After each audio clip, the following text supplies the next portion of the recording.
selalu minta ketenangan di dalam, ya kita kan sering baca firman Tuhan ya, apalagi sering kali diingatkan di dalam Yesaya 30 itu ayat 15 sana dikatakan ketika kita percaya, ketika kita tenang dan percaya, disitulah letak kekuatannya. Amin. Di situ letak kekuatan kita. Tidak sama di kitab Yesaya 38 ayat 16 juga begitu. Kita cuma minta Tuhan, tenangkan rohku. Tenangkan rohku supaya aku sembuh, supaya aku sehat. Cuma itu saja yang kan Bapak Gembala seringkali mengingatkan Tuhan menolong kita tuh sebenarnya segampang membalikkan telapak tangan seperti itu. Shalom Bapak Ibu Saudara semua yang dikasihi oleh Tuhan. Kembali hadir kami Cahaya di Titik Nol di episode kedua. Dan kali ini kita akan sama-sama mendengarkan kesaksian yang tidak kalah menarik tentunya dari episode kita yang perdana kemarin. Dan harapan kami dalam channel ini bisa memberkati setiap orang yang mendengarkan. Buat Bapak Ibu Saudara di sana yang membutuhkan kekuatan yang dari Tuhan, biarlah channel kita bisa memberkati buat setiap Bapak Ibu Saudara semuanya. Dan tanpa berlama-lama lagi, di tengah-tengah kita pada hari ini sudah ada narasumber kita. Mari kita mau sama-sama dengarkan kesaksian hidupnya yang sungguh sangat luar biasa, pertolongan Tuhan, mujizat Tuhan yang terjadi atas kehidupan beliau. Kita sambut dengan luar biasa kali ini, tamu yang luar biasa istimewa, narasumber yang luar biasa istimewa, yaitu Ibu Cucu. Shalom Ibu Cucu, apa kabarnya Ibu Cucu? Yang pasti luar biasa. Luar biasa. Nah Bapak Ibu Saudara semua, Ibu Cucu ini sebenarnya adalah guru SMP saya. Jadi saya merasa kayak sangat luar biasa sekali Ibu Cucu bisa hadir. Bersyukur sekali rasanya. Nah, karena narasumber kali ini luar biasa, yaitu Ibu Cucu yang merupakan guru SMP saya, guru agama. Dan saya sangat bersyukur Ibu Cucu, terima kasih telah bersedia hadir dalam podcast kali ini dalam episode kedua. Baik, mungkin Ibu Cucu bisa memperkenalkan diri terlebih dahulu Ibu. Silakan. Ya, sebenarnya nggak perlu ya. Tadi anak saya lah, anak didik saya ya. Benar, saya seorang guru. Saya memiliki 3 orang anak. Yang jelas suami saya 1. Jangan banyak-banyak ya Bu ya. Oke. Nah, baik. Jadi luar biasa sekali Bapak Ibu. Kalau saya boleh sedikit cerita Ibu Cucu. Jadi selama saya jadi muridnya Ibu Cucu nih, saya mengalami sesuatu yang luar biasa sih. Kalau saya boleh sedikit bercerita, karena waktu saya SMP itu, saya merupakan anak yang lumayan kepo, penasaran dengan keberadaannya Tuhan, Bu Cucu. Nah, Bu Cucu nggak tahu apa enggak ya pada waktu itu. Jadi saya itu lumayan sangat kepo sekali dengan keberadaan Tuhan.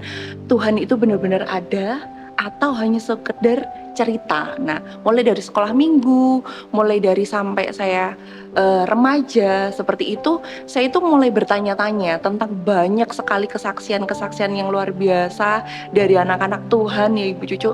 Nah, dan di situ Ibu Cucu juga pernah sempat sampaikan sesuatu yang itu tuh sampai sekarang saya masih tetap ingat Bu Cucu. Jadi pas waktu saya masih SMP itu kebetulan karena Ibu Cucu ini satu gereja ya dengan saya.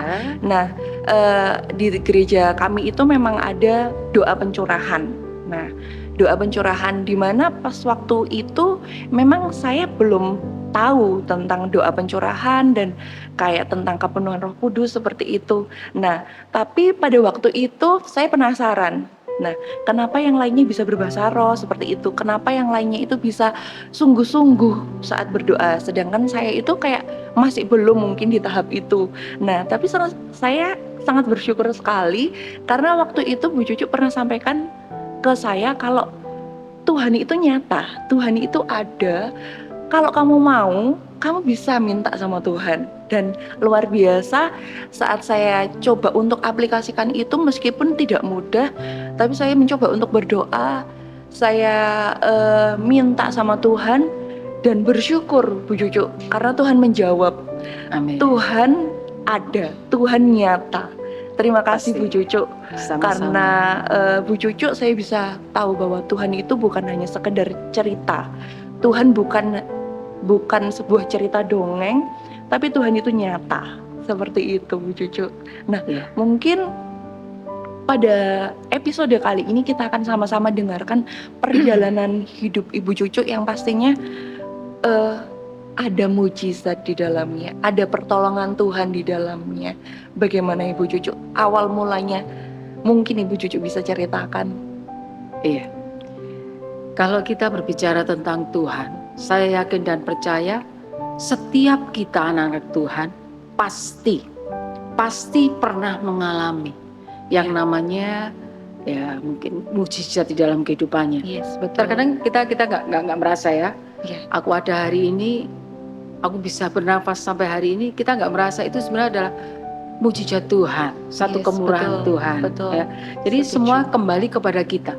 Bagaimana cara kita melihat keberadaan kita, ya itu semua kembali kepada kita ya, masing-masing Betul. pribadi itu bagaimana menanggapinya. Nah, saya ingin berbagi ya, apa yang pernah saya alami di dalam kehidupan saya, ya. Nah, beberapa tahun yang lalu itu sekitar tahun 2021 ya. Secara nggak sengaja saya ini meraba-raba, maaf permisi ya, mungkin jorok atau bagaimana ya, tabu ya. Saya meraba-raba payudara saya ya. Sebagai seorang wanita, khususnya semua wanita harusnya ya, ini harusnya pemeriksaan payudara, merabalah ya, itu harus sering dilakukan. Nah, suatu ketika secara nggak sadar saya raba, loh, kok ada benjolan ya, kecil, itu dia kecil, kok ada benjolan, kok ada benjolan di sini. Tapi satu hal yang saya tanamkan dalam hidup saya, ya, setiap hari satu hal yang saya minta kepada Tuhan, pagi hari itu ya, ketika doa pagi, berikan hati saya ini ketenangan dan sukacita, penuhkan itu selalu. Nah, ketika saya raba, saya sebenarnya teringat akan keadaan adik saya ya Mbak Dana ya. Adik saya sudah berpulang, ya. Dia berpulang karena mengalami juga menderita kanker. Oh, jadi Ibu Cucu punya adik juga yang pernah mengalami kanker payudara dan sampai berpulang. Sayangnya adik saya pada waktu itu ya dia meninggalkan Tuhan karena menikah. Karena menikah dia meninggalkan Tuhan sampai hari baiknya itulah. Puji Tuhan, saya alami satu hal yang luar biasa. Ketika adik saya mendekati detik-detik hari baiknya, pada waktu itu dia selesai operasi, selesai operasi dalam kondisi baik. Payudaranya sempat diangkat. 2 minggu setelah payudaranya diangkat, dia kondisinya baik. Tapi setelah itu dia alami sesak napas. Setelah kembali ke rumah sakit diperiksa, ternyata akarnya itu sudah menjalar ke paru-paru. Oh, sudah terlanjur menyebar. Iya, jadi terlambat lah. Dalam kondisi sudah tidak sadar, ya, saya lihat di monitor, semakin menurun itu ya. Saya peluk dia, saya bisikan satu kata, karena saya biasa memanggil anak-anak saya biar terbiasa ya. Saya kepanggilnya Bibi. Saya peluk, saya dekatkan mulut saya di telinganya, saya ngomong gini, Bi, ayo minta ampun sama Tuhan. Kalimat itu saja. Saya tuntun, Tuhan Yesus, ampuni saya. Udah, saya tinggal, saya lihat, saya cuma lihat aja. Terakhir kondisinya mulai turun. Nah, diambil nafas satu. Ketika diambil nafas itu, saya peluk lagi. Bi, Tuhan Yesus menunggu. Saya nggak tahu kenapa itu keluar dari mulut saya. Bi, Tuhan Yesus menunggu. Berangkat, Bi. Berangkat, Bi. Padahal tahu apa yang terjadi? Ketika saya ngomong berangkat, Bi, ada satu tetes air mata yang keluar. Satu tetes. Gitu aja. Sudah. Dia dalam keadaan damai dan tenang. Dari situlah saya belajar ya. Saya belajar. Ketika saya rasa ada benjolan, Tuhan Yesus, terima kasih. Tapi saya tetap tenang. Iya, betul. Kelihatannya seperti apa ya, sombong ya. Saya kok kelihatan sombong ya. Saya kadang merasa begitu. Tuhan Yesus, terima kasih. Saya periksa Tuhan. Saya periksa karena pas saya di puskesmas, lalu saya dirujuklah ke Diska. Diska, saya dibiopsi, diperiksa. Yang jelas sebelum saya lakukan semuanya, kami berdoa dulu. Kami berdoa. Periksa, dokter ngomong, Ibu tidak apa-apa. Puji Tuhan. Loh kok puji Tuhan? Iya, dokter kan bilang saya nggak apa-apa. Puji Tuhan. Ibu Kristen? Iya. Puji Tuhan. Terus apa yang saya lakukan, dokter? Ibu nggak apa-apa, sekarang pulang. Yang jelas ya, Ibu hanya jaga pola makan dan pola pikir. Jangan makan yang ada penyedap, pengawet, yang seperti itu aja. Pola pikirnya ya Bu ya. Iya. Seperti itu. Terima kasih dokter, saya pulang. Puji Tuhan. Tapi setiap malam kami berdoa. Kami berdoa terus berdoa. Karena dokter sebelum pulang bilang ini, tapi Ibu kalau ada apa-apa, Ibu mulai rasa sakit atau rasa apa, kembali ke sini ya. Iya. Iya dokter. Sudahlah. Berjalan. Tahun 2021. Benjolan pertama di payudara. Ya. Nah, pada bulan ya 2022 lah. Itu. Kok saya rasa karena capek. Ya karena kegiatan kami sehari seperti itu, mengajar terus ibadah itu aja. Saya rasa capek. Ketika saya capek karena saya punya suami, saya minta bantuan suami lah, ya. Saya minta bantuan. Oh iya, Pak, tolong pijet ya, pijet. Nah, di pundak saya dipijit. Ketika dipijit di bahu sini, itu loh. Saya ngomong itu yang paling sakit. Dipijitlah rotok nemen, agak ditekan gitu. Ketika ditekan muncullah benjolan di leher sini. Kecil. Berarti awal mulanya itu enggak muncul, baru setelah setelah dipijit itu baru muncul. Iya, itu muncul. Nah, dipijit muncul. Kok saya pegang-pegang lagi kok ini apa ya? Gila, 1 minggu berjalan, nggak enak kan? Karena ada sesuatu benjolan yang tidak pada tempatnya, ya saya periksa lagi. Sekali lagi, saya tetap tenang. Betul. Saya tenang, Tuhan Yesus terima kasih. Saya tetap tenang. Berdoalah kami. Ya. Sekali lagi, kita tetap berdoa. Sebelum melangkah, kita berdoa. Betul. Diperiksa. Tetap mengutamakan Tuhan. Iya, kita harus mengutamakan. Ketika diperiksa dokter, loh ini sudah berapa hari Ibu? Dokter, saya keluar ini seminggu. 1 minggu saya rasa. Tapi dokter ngomongnya, Ibu sebenarnya ini enggak 1 minggu. Lebih. Tapi karena Ibu enggak dirasa, ya kan kita sering menganggap enteng kan kalau kita badan capek. Ini sebenarnya lebih loh Bu. Saya mikir, mungkin dokter ya, apa yang Ibu alami ketika hari-hari itu? Saya seringkali merasakan gemeter. Orang bilang katanya tremor. Oh, sampai di tangannya tremor. Iya. Tapi saya anggap biasalah, mungkin saya gemeteran aja. Selain itu, saya rasa ada sesuatu yang menempel di tenggorokan saya. Teman-teman bilang pasti itu panas dalam. Oke, semua kita anggap biasa. Ya. Tapi ketika dokter, Ibu mumpung kondisinya bagus, Ibu harus operasi. Seperti itu. Operasi. Saya ngomong-ngomong dengan keluarga. Ya. Kita diberi hikmat kan? Lewat dokter, Tuhan bisa bekerja. Oke. Kita jalani aja. Operasi berjalan. Nah. Ketika operasi berjalan, saya nggak tahu apa yang sebenarnya terjadi dalam kehidupan saya. Yang jelas tetap saya tenang, saya bisa bersuka cita, saya bisa menyanyi, dan itu saya rasakan itu hanya karena kemurahan Tuhan. Betul, karena pertolongan Tuhan Iya, saja. karena apa? Kebanyakan mereka yang menjalani operasi semua kan dalam keadaan ketakutan ya. Betul. Gimana? Nanti akhirnya bagaimana? Endingnya pasti, nah kalau operasinya gagal kan, ya kita pulang kan. Nah, Iya. tapi itu yang saya alami. Operasi berjalan dengan baik, tapi kalau ditanya rasanya apa sakit? Oh, luar biasa. Teramat sangat terlalu sakit. Teramat sangat terlalu sakit. Karena apa? Untuk menelan ludah saja, saya harus cari pegangan ya. Saya cuma bilang, Tuhan, Tuhan tolong, Tuhan tolong. Itu saja. Tuhan nyatakan juga mujizatnya. Saya mampu, saya kuat, dan saya bisa menjalani.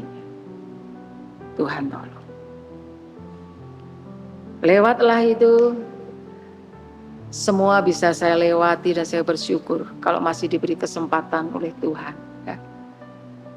Berjalannya waktu, ya 8 bulan setelah saya operasi itu, setelah operasi di leher 22 itu setelah 22 saya operasi September ya, berjalan.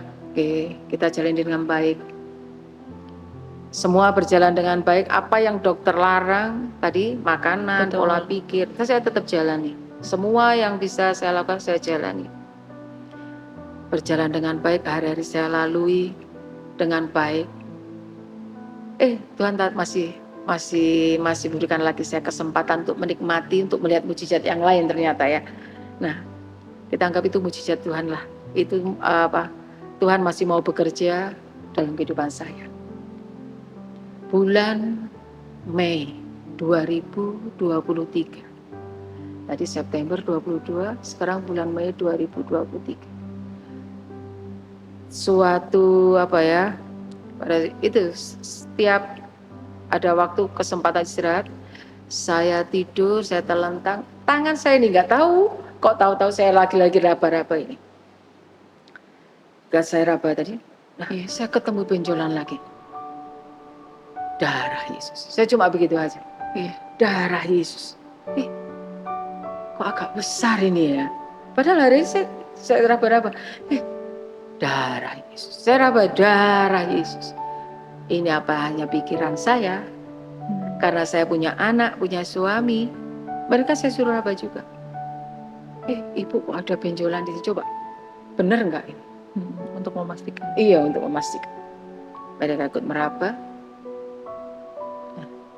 Kelihatannya itu tadi. Tuhan, kuatkan, mampukan aku. Itu kalimat yang selalu saya ucapkan dalam mulut saya. Ya, saya raba-raba. Kami ngomong-ngobrol, kita sepakatlah. Periksa ya Pak ya. Periksa ya. Periksa. Hari itu hari Rabu pagi.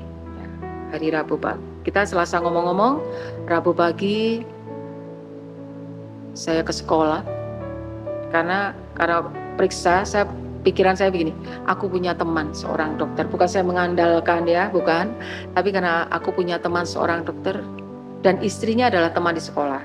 Betul. Dan dokter ini sendiri ada teman sekolah saya juga. Jadi bisa lebih enak konsultasinya iya, ya. Jadi sebelum suaminya meriksa saya ngomong dulu lah sama istrinya baik-baik. Saya ngomong, Ibu, saya mau menemui Bapak. Loh, kenapa? Di payudara saya ada benjolan. Kelihatannya gimana gitu. Ibu boleh periksa. Iya, ibu itu juga periksa. Iya, Bu Cucu ada benjolan. Silakan kalau mau menemui Bapak. Suaminya dokter bedah kan. Nah, itu Rabu. Kita ngobrol, kita telepon, lalu janjian lah. Kamis sore ya, karena teman ya. Kamis sore ya Cu ya. Oke, siap.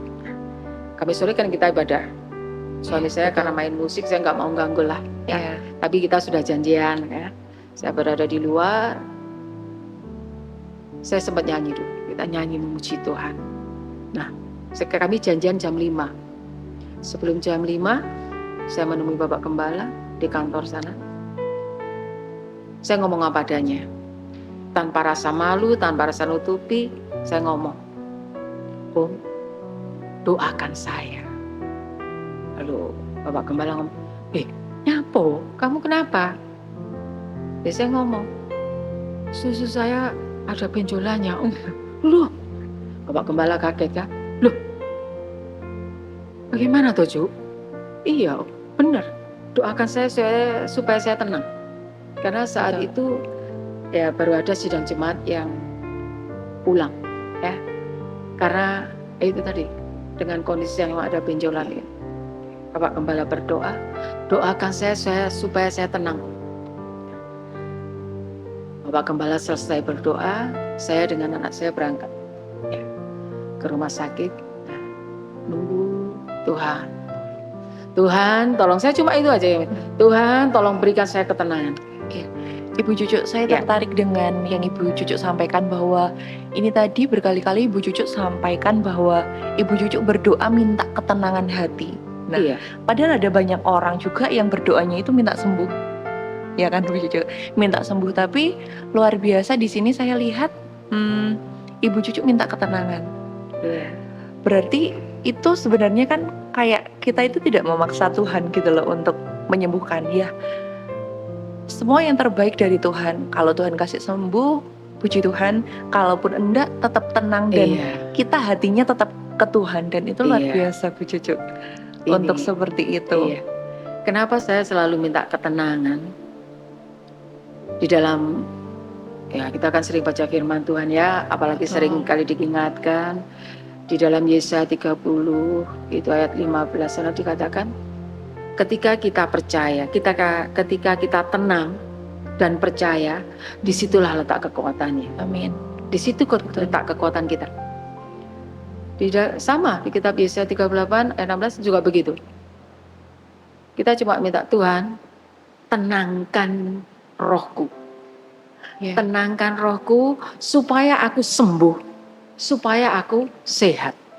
Cuma itu saja yang kan Bapak Gembala seringkali mengingatkan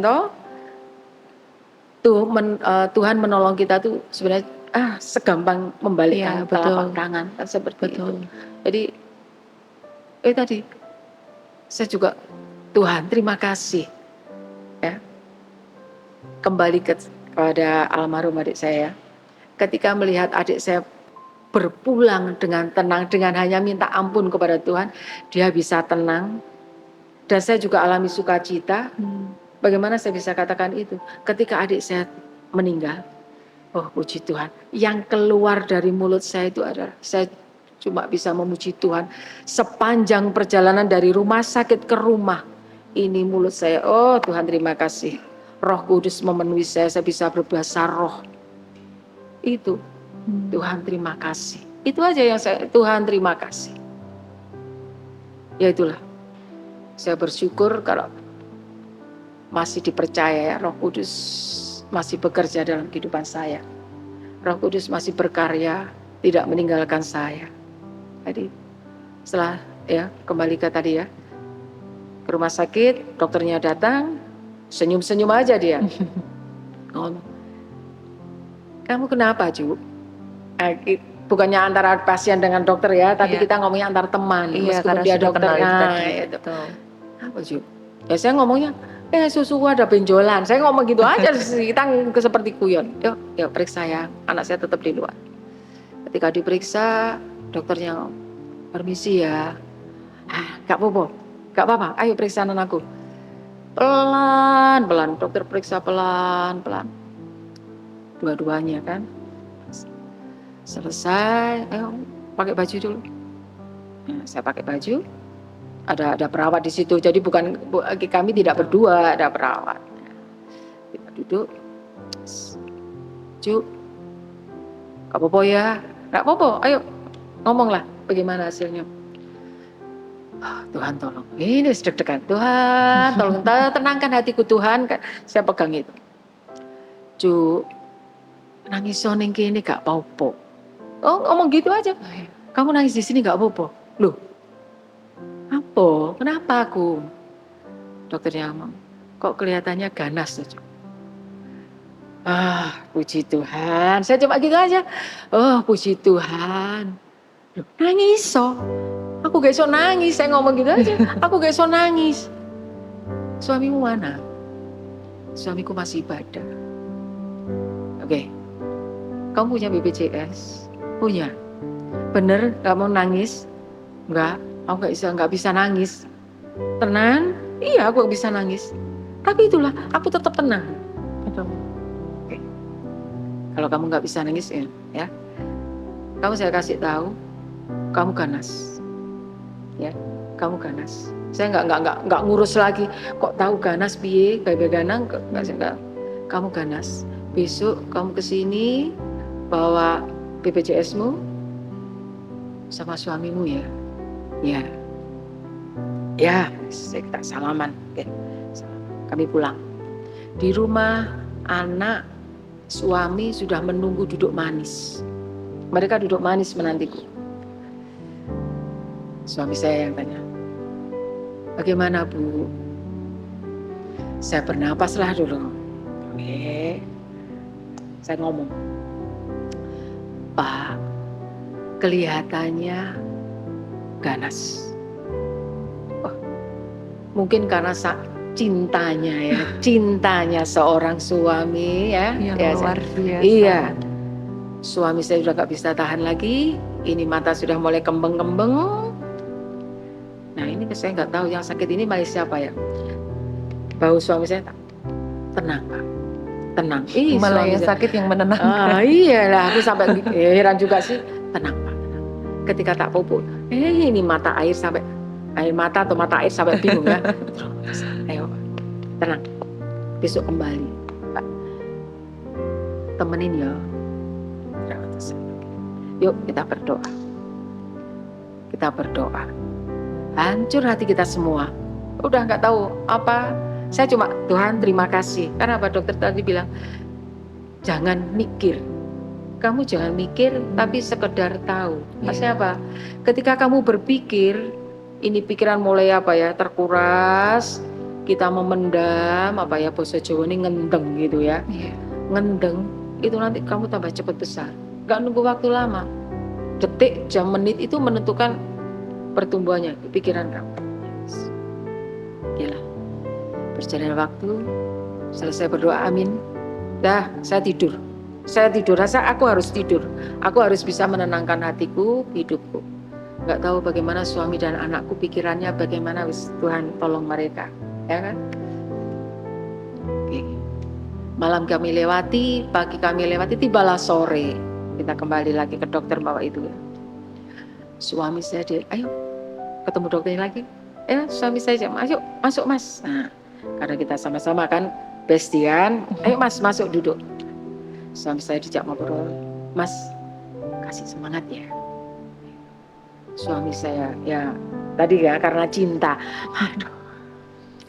Karena cinta suami saya, iya meskipun lemes-lemes, iya antar ke dokter ya. Iya, oke lah semua berjalan semua berjalan baik. Kita berangkatlah ke dokter Iska.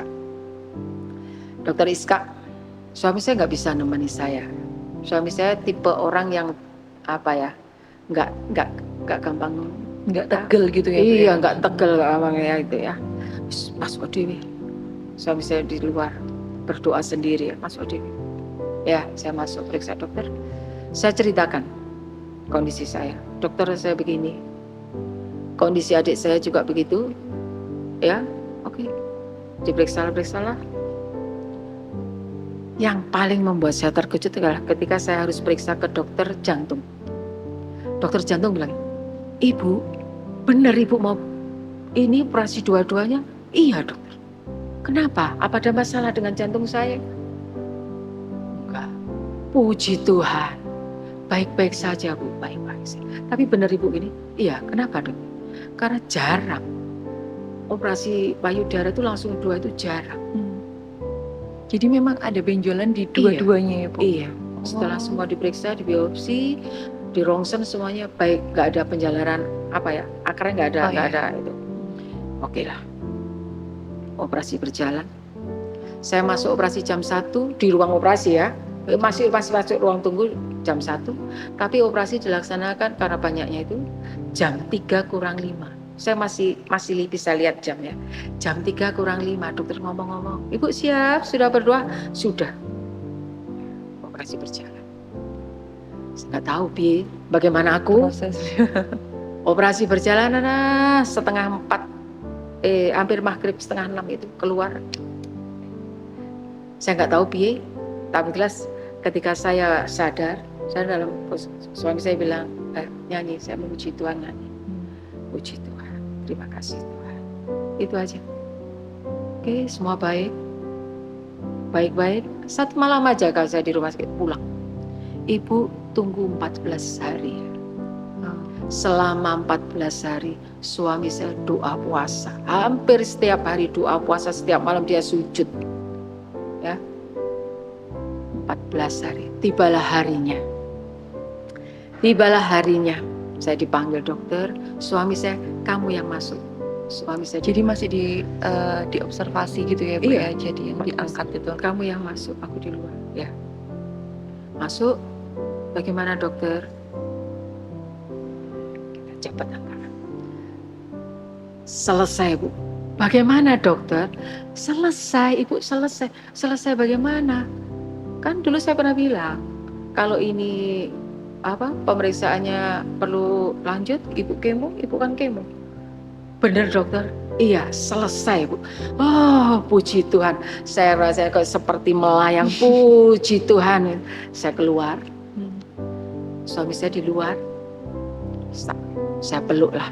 Saya nggak tahu orang banyak mau ngomong aku apa ya, saya peluk. Bu, puji Tuhan. Berhenti Pak. Oh, di depan orang banyak. Cipika, bukan malu lah. Kita cipika. Oh, puji Tuhan. Puji Tuhan. Terus, ayo makan. Kita makan. Puji Tuhan. Jadi itu sudah dinyatakan bahwa ternyata tidak ganas gitu ya Bu. Tidak ganas. Kalau dokter tadi ngomong mungkin karena apa? Karena mungkin masih belum ada observasi secara detail seperti itu ya Bu ya. Pada ketika kita di rongsen, saya di rongsennya, itu bintiknya itu banyak menyebar. Ibu banyak menyebar. Tuhan Yesus, saya andalkan.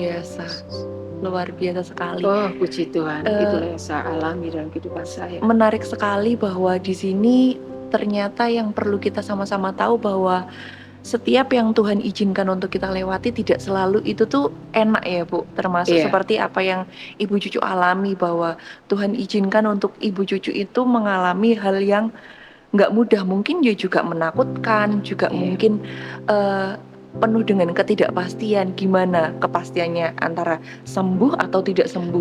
Tapi di sini yang saya mau garis bawahi bahwa Ibu Cucu itu responnya itu luar biasa, bahwa ternyata kita perlu meresponi segala hal dengan positif ya Ibu Cucu. Iya, betul. Dan mungkin itu juga tidak mudah. Kadang ada keadaan yang Tuhan izinkan untuk kita lewati, respon hati kita yang tidak benar akhirnya membuat itu menjadi tidak rencana Tuhan dalam hidup kita menjadi tidak, mungkin bisa menambah parah. Yes, betul. Nah, bersyukur sekali bahwa dalam setiap proses yang Tuhan izinkan itu respon hatinya itu sangat penting sekali. Dan seperti yang Ibu Cucu tadi juga sempat sampaikan bahwa jangan terlalu dipikirkan. Dokternya tadi sempat sampaikan seperti itu, dan tahu. Yes, jangan dipikirkan, nanti kalau dipikirkan tambah parah. Nah, sama seperti yang ada di dalam firman Tuhan bahwa hati yang gembira itu adalah obat. Setuju ya Bu Cucu? Iya, luar biasa sekali Bu Cucu. Betul. Nah, mungkin dalam perjalanan Ibu Cucu yang Tuhan izinkan yang tidak mudah itu tadi, dengan hati yang terus berusaha untuk berharap bersandar kepada Tuhan.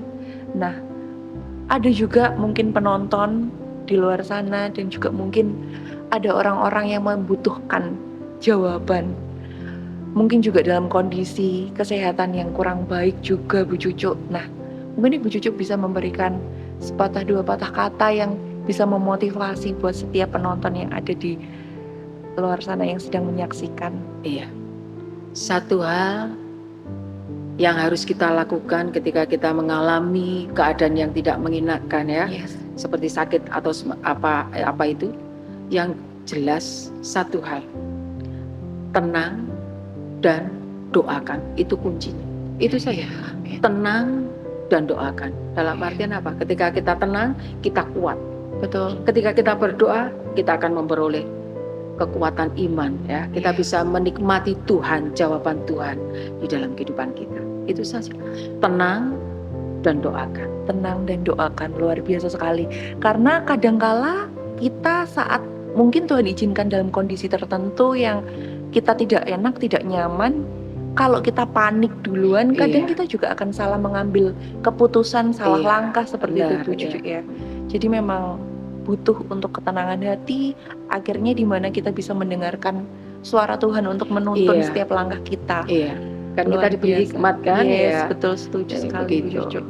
Luar biasa sekali. Nah, mungkin Bapak Ibu Saudara semua yang dikasihi oleh Tuhan, jikalau mungkin Bapak Ibu Saudara Tuhan izinkan ada dalam kondisi yang dimana itu penuh dengan ketidakpastian, membutuhkan jawaban dari Tuhan, bahwa sebenarnya mujizat Tuhan itu masih tetap ada. Amin. Sampai saat ini pun, dan bahkan nafas kita saat ini adalah mujizat dari Tuhan. Amin. Meskipun mungkin Tuhan tidak izinkan sembuh, ataupun mungkin sampai saat ini pun Bapak Ibu masih dalam kondisi yang sakit. Bukan berarti Tuhan tidak mengasihi, tapi Tuhan tetap menyertai, Tuhan tetap menolong, Tuhan tetap memberikan pertolongan buat setiap orang yang berharap dan bersandar kepada Tuhan Yesus. Semangat terus buat Bapak Ibu Saudara semua, dan terima kasih Ibu Cucu untuk kehadirannya. Sama-sama. Tuhan Yesus semakin memberkati untuk pelayanannya. Keluarganya Tuhan berkati luar biasa. Terima kasih Ibu Cucu. Terima kasih, Tuhan Yesus memberkati.